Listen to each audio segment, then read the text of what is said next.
Hello and welcome. This is Heavy Business, and I'm Aaliyah. I'm Curtis. And I'm Nick. Welcome, Nick, to the C Squad, as we have coined it. Nick is a new member of C Squared.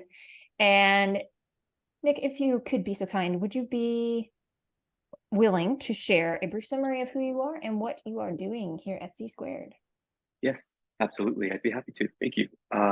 Yes, so my name is Nick. I am a longtime entertainment journalist. I've been doing it since about 2010, both in LA and New York. And I have quite a bit of experience, writing about music. So for C Squared, what I'm doing is I'm handling the social media. So primarily the Instagram, but I'm also helping to write press releases and when the need is there. And I'm gonna let Curtis take it away from here. Cool. So just to expand on that just for 1 second. So Nick is going to be like the jack of all trades here. He's been mainly hired to ease Holly's workload whenever she needs it. So Holly, as everyone listening should know by this point, is basically the senior publicist at C Squared. So Nick, that doesn't make Nick the junior publicist, but it does make him he's like the jack of all trades. So like if we need something, he's willing to jump in and do it. So he's going to be handling PR stuff. He's got the Instagram account that he handles, and basically he's a jack of all trades. That's what it is. So the reason why he was hired was to help us ease Holly's workload, though, and then have another PR there in case we needed it. So he hasn't run his own campaigns yet, but obviously that's in the future and stuff. So Nick, let's get into a couple things here. So number one, can you go into a little bit more detail on your journalism background? Because it's a little bit more than you made out to be. It was simplistic. So let's get a little bit of a deep dive here for people. Absolutely, sure. So I'll start at the beginning. Back in 2010, I actually started as a social media intern at a website / print outlet called Campus Circle. So while it was primarily kind of, aimed toward college students, we kind of tried to, of course, hit the widest net or throw out the widest net we could and get as many readers as we could. So I started as a social media intern there, and then just happened to start writing for them because a writer could not cover a movie that they needed covered. And I was in the office that day, and the screening was that night. And so they said, "Hey, do you want to go do this?" I think because they knew I had interest in writing, and I was in college for English at the time. And so I did, and that was that. And then for the following, I think 2 years, I was with that outlet, primarily reviewing movies, reviewing albums, interviewing actors and actresses, attending premieres and Comic-Con and that kind of thing, and doing write-ups on those as well. Would you like me to pause there, or I would like you to I can keep going. I would like you to keep going for just a little bit longer, because I mean, no, absolutely, no. I want you to give your experience. Yeah, please let me know if you have any questions or Cool. So I did that for several years, and then I moved to New York City, and I started writing. Interestingly enough, I started writing for an outlet called Living Out Loud LA. But I was, of course, the New York correspondent. I didn't write for them for too terribly long because I got busy with my other job, which was teaching ESL to college students, which is, of course, where a lot of my writing experience comes from, is helping them edit their admissions essays. That's where my sort of attention to detail comes from, I think, because when you have things like college admissions online, it can be a little nerve-wracking. That could be someone's entire future. So that's where my attention to detail and editing comes in. But anyway, so I wrote for Living Out Loud LA. I was covering premieres and press days for movies that were happening in New York because they didn't have another correspondent here. And then in 2016, I worked for a website called Legion of Leia, which I think has since been absorbed into some larger umbrella entertainment news website. I'm not sure which, but I was covering entertainment news there, writing think pieces, going to cover events. And then after that, of course, COVID happened a few years after that. So I took kind of a break. I was still teaching here and there. And then last year, I picked back up with the entertainment writing and I started writing for Pirate.com. For those unfamiliar, Pirate, actually, they run a worldwide network of rehearsal studios, but I believe it was just last year, they kind of made their foray into the blog writing kind of, content farm that has become every entertainment news website. So I for them was writing things about New York music, bands that people should know, listening bars, where people can go listen to vinyl records here. And then after that, I started working full time for Hot New Hip Hop, which there I just primarily would write about, hip hop news. And then once a week, when the new releases came around, I would cover the new releases and give a little bit of a review and recap of everything that happened. So yeah. Cool.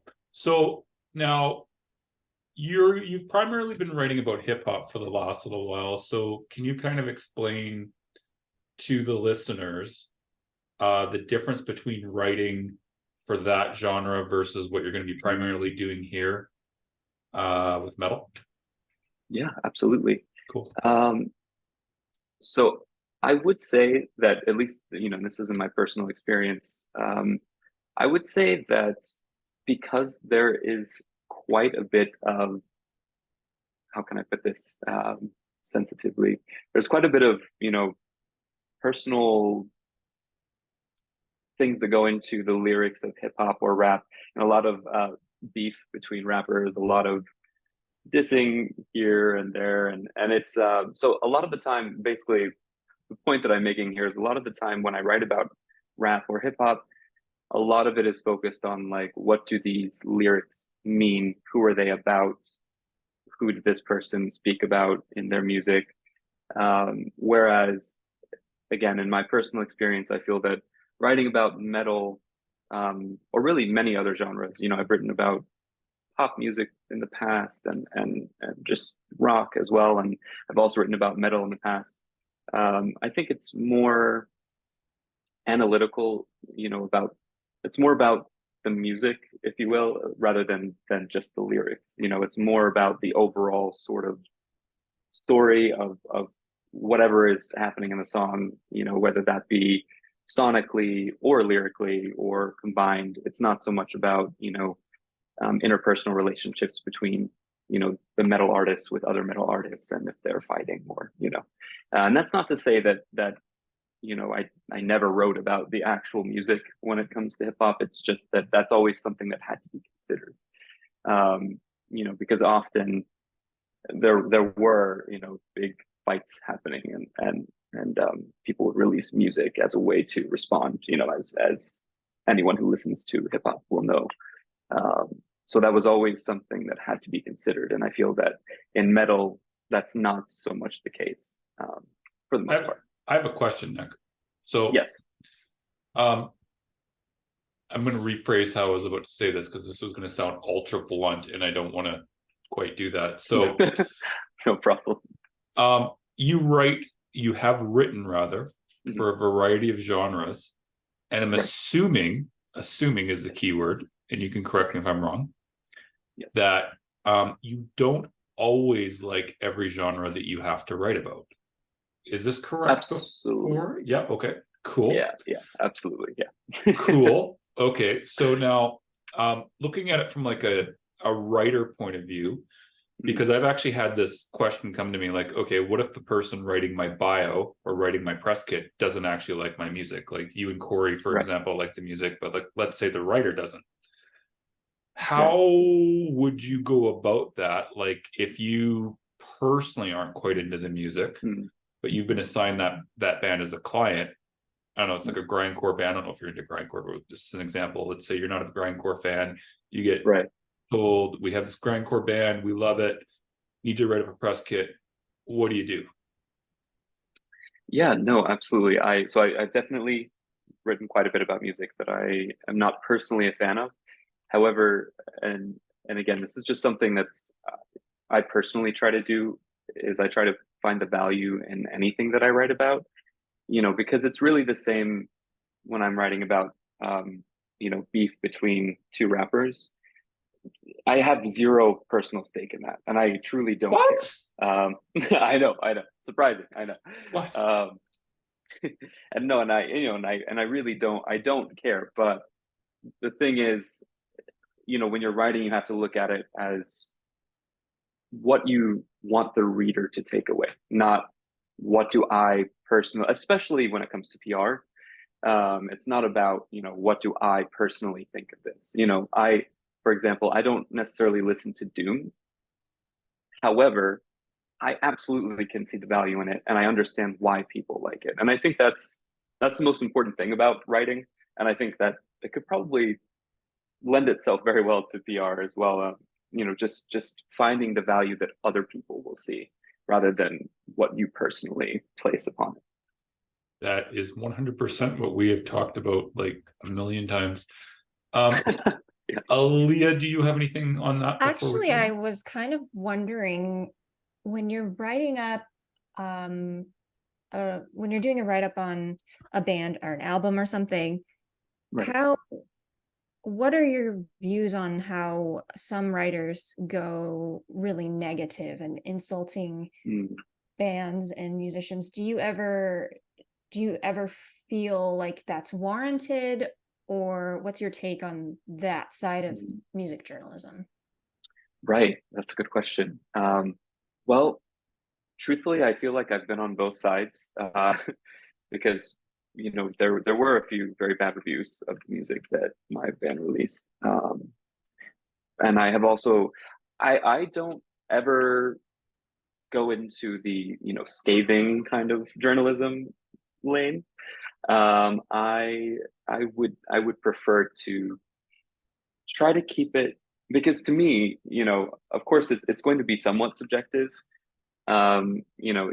That's your job. It's if people are looking at reviews that you're writing, it's because you wrote them generally. Um, However, I do think it's important to sort of try to keep the most open mind that you possibly can. If you really don't like something, I don't think it's necessary to personally insult the people that made that, because it's art is art, and just because you don't like it doesn't mean that it's inherently bad, So yeah, so personally, I don't think there's any reason to, devolve into like, personal insults or and again, that's also speaking from experience. That's the only thing that I ever felt, because bad reviews to me as a musician, from that side, bad reviews to me are just part of what comes with the territory. However, there was a review or two that did kind of swerve into personal insults and kind of unnecessarily mean, going beyond the scope of the project at hand and into yeah. So, and I don't find that necessary or productive really at all, because I sorry, this is a very long answer, but I think I think that the point of giving a bad review should be to help these people improve, or what let them know what you think they could improve upon. Let them know how you're seeing it as someone who may not know their story, may not, because for their fans, maybe that adds to it, like knowing the whole story and knowing where the band came from. But you might not know all that, and maybe that takes away from it. But you're saying like, hey, as a first time listener, this is what I hear. This is not good to me. But if they did this, maybe it could be better, Or even if you don't say that, it's like it's a little less productive if you're just insulting. I have a question, So that's yeah. Yes. but I think that Liam muted herself to ask a question, so I'm gonna let her roll. Okay. Just a bit deeper on this. Why do you think? I think it's kind of part of this owning culture, like Mhm. YouTube videos, like so and so owns so and so, like Yeah. decimating people emotionally seems like something that people enjoy. Yeah. So I don't know where you think that comes from. I guess that's a philosophical kind of question, but No, that's, I mean, I love talking about things like that. No, I mean, again, this is, a personal opinion, but I think that in my, in my point of view, I think that kind of behavior just gets attention. And, people want to be a personality now rather than actually, that sounds really harsh, but actually doing the job that they're doing. That's not really the most important thing. Now it's about making people laugh by causing misery in others, and whether that gets you good attention or bad attention, I think that people just want attention. They don't really care how they get it. But that's, again, that's just my personal opinion. And I think that it's the same way that I think, you know, people that kind of, again, how do I put this sensitively? Take something bad that happened and play it out over, bad that happened to them, and play it out over months and months and months and months and months and months for, where it becomes obvious that it's for attention. It's not like this happened and we need to bring attention to this issue. It's like, please feel bad for me because I want your attention. It's kind of like the opposite end of the spectrum. I feel like it's like, well, I don't care if you don't like me as long as you're clicking on my articles and my videos. And yeah, so that's, for me personally. Where do you think it comes from? Do you have a? definitely some of that for sure. It's just that I think there's also this desire in people to be able to view themselves as better than Mm, others. And so right, it's kind of that Jerry Springer syndrome, where people will watch right, people's lives being just crumbling to the ground, and it makes them feel better about themselves. right. Um, so I think there No, might that's be a very part of fair. that as well. Um, Yeah, no, that actually makes total sense. I hadn't really thought of that aspect, but no, I think that's completely correct. but yeah, Because I think there's definitely validity to what you say too. I mean, there's people, I mean, I just listened to a podcast about a woman who faked having cancer for 12 years to get people to give her money that's insane. and That's attention. insane. Yeah. I cannot imagine. Not only I can't imagine doing that, but also just having to keep up that lie for 12 years. I know. It was her Isn't that life just exhausting? doing that. Like, Yeah. Right. I have questions, but I'm not going to get into them right now. Yeah, let's stay on the topic of Nick. Right. Yeah. Well, I could ask him what he would. No, I'm just kidding. I'm not going to ask him what he would do in that circumstance. Okay, so now that I've totally gotten my mind off the subject at hand due to that comment, let's try to get back on track. So, we were talking about writing. Let's talk about social media for a few minutes here. So, you've been put in charge of the C Squared Instagram account mainly. Used to be Holly that was doing it, but you're mainly doing it. So you briefly went over your experience in social media, but can you please go into Right. that in a little bit more detail? Just for clarity's sake, for anybody listening, Jenny Mack is the social media in charge for clients. Nick is in charge of the social media for C Squared. Just making sure that's Just totally the C clear. squared account. Just the C Squared account. Good. So go ahead, Nick. Yeah, absolutely. So as I said, in my first writing job, I began as a social media intern, and when I was working as a writer there for a couple of years, I still handled all of their social media. Of course, this was, back in 2010, 2011, 2012. So things have changed quite a bit, clearly. I think that was just the advent of Instagram. Nobody was really using it as a business tool yet. It was still, still just selfies with, really crazy filters on them. However, there was Twitter, Facebook, and I handled all of that. And then more recently, of course, I did some of the social media for Hot New Hip Hop. And now and really everything is very SEO focused. So it's all about keywords. It's all about, how Still, to, I didn't try yeah. that. Okay. Oh yeah, no, I mean it's well, back in the day it just didn't even really, I mean, I don't know, maybe it was just the place I was working, but I didn't even know that that existed, truthfully. And really it was just over the last couple of years I've kind of gotten up to date on all of that, and just realizing how important that is. Which is why, if anybody searches for my writing, you might also find it under Noah Grant, because I sometimes use a pen name so as not to mess up the SEO for my music. I did not know that. Yes, it is very complicated, but I mean that is also important in social media. But yeah, no, social media is difficult. Not so much Instagram. Instagram is actually one of the easier platforms, I think. But staying on top Yeah, of but trends, hold on. Is it really that easy? Because lots of people have lots of problems with it. Why are you saying it's easy? Oh, really? Yeah. Oh, Well, you're I a don't hot know. young guy, and come on here. No, I don't know. I don't know. I'll address the elephant in the room, Aaliyah. Like, hot young guy here, and he's like, No, no, I think it's just because I'm on it so much. Personally, it's easy for me to stay on top of things. Yeah. Lots of things change all the time on social media platforms, especially now, with Elon Musk and Twitter and how everything changed there. And, I think for a long time, things felt almost standardized. And so it was a little bit easier, in my opinion, to do social media, in like the mid 2010s, because everything just felt like it kind of stayed the same for the most part. A couple of new platforms were introduced, TikTok.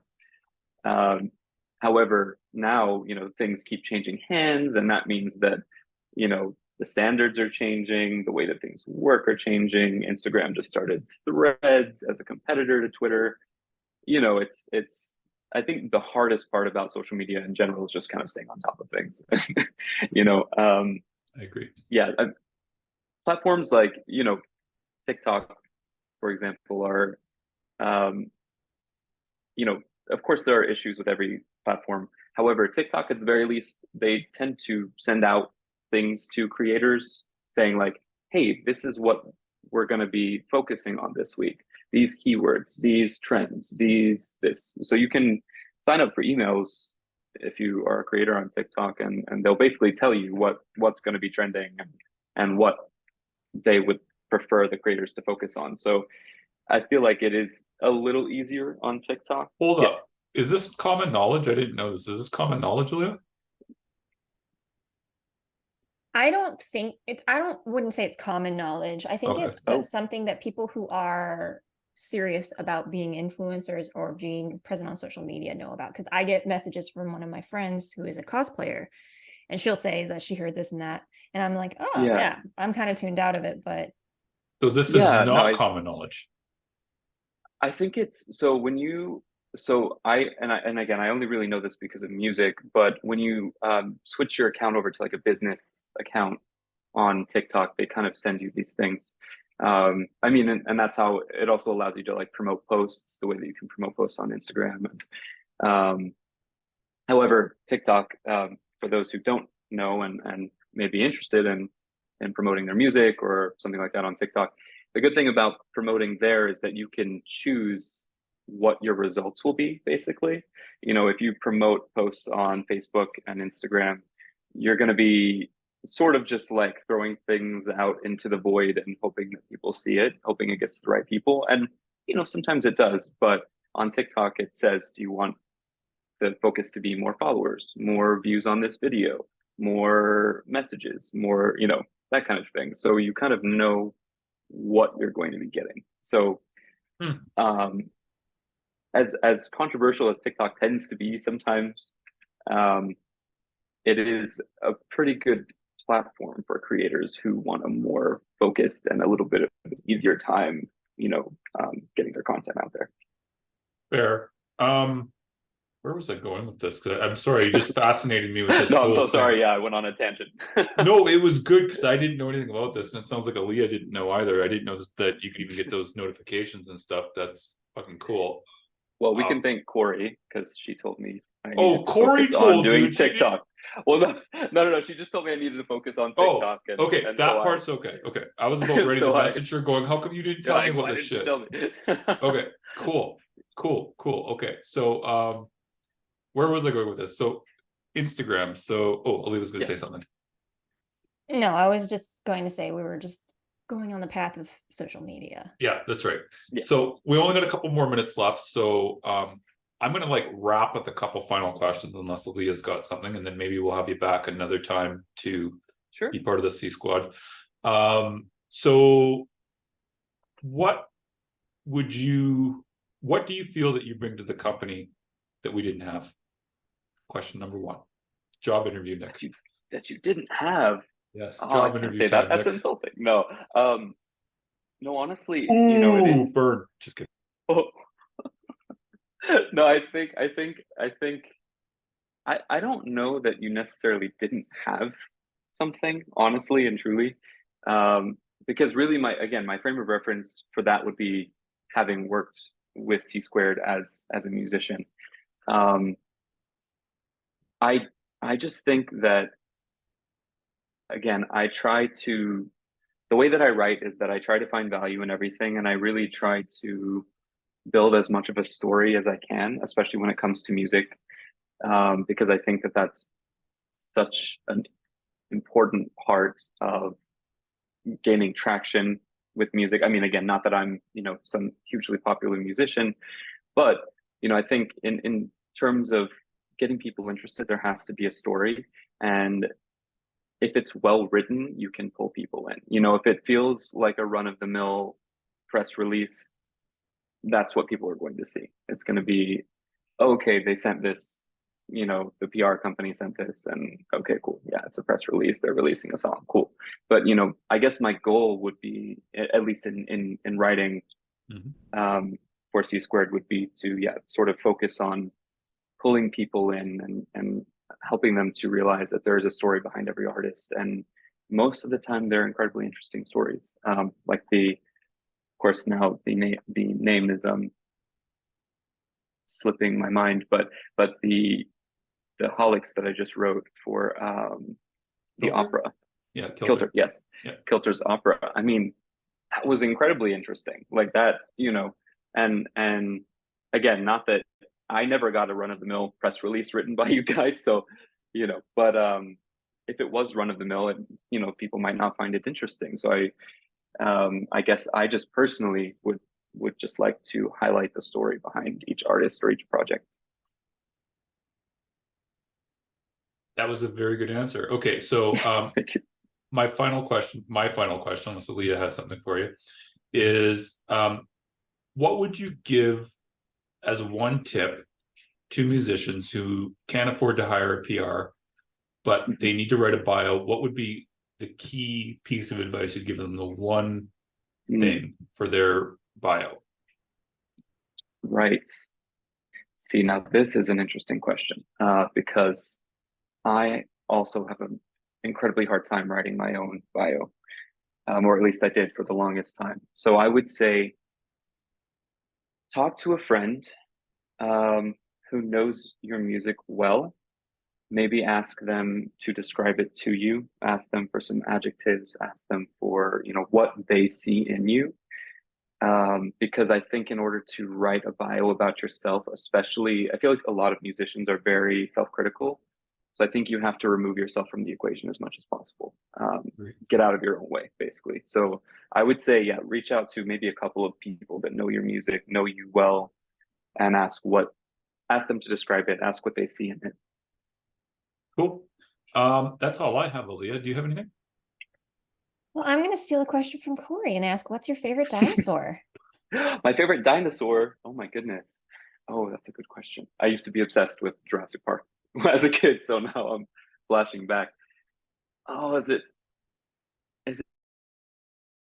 too? I'm gonna say Stegosaurus. Stegosaurus. I like Stegosaurus. That's a good answer. That's a very good answer. Thank you. I was gonna say Tyrannosaurus Rex, but I was like, it's too expected. Yeah, no, That's the Jurassic basic. Park lover in me, but yeah, it's too basic. All right, awesome. And with I want to say one more thing. okay, go ahead. Just want to say that since Nick has been here, he's been a huge asset. Like I said, his writing is superb. There has been Thank you so much. like, we'll just give him a project to do. He does it. He's fast. He knows what he's doing, and he doesn't require a lot of, like, we gave him some minimal info, I thought, on that last thing that he did, and he just turned out a bang up job on it. So I just want to, it wasn't the last one, it was the thing before that. So I just want to toot his horn. He knows what he's doing. Thank you. If you do want to get a bio, reach out to us, and either him or Holly can write one for you. And yeah, I hope people got something of value from this. Just wanted to toot Nick's horn again, say he's great, and Thank it's you. great, awesome having him on the team. Sorry, Leah, go ahead. Thank you. 100% truth all the way around. And with that, everyone listening, thank you for listening. And until next time, make like a bull and throw those horns up.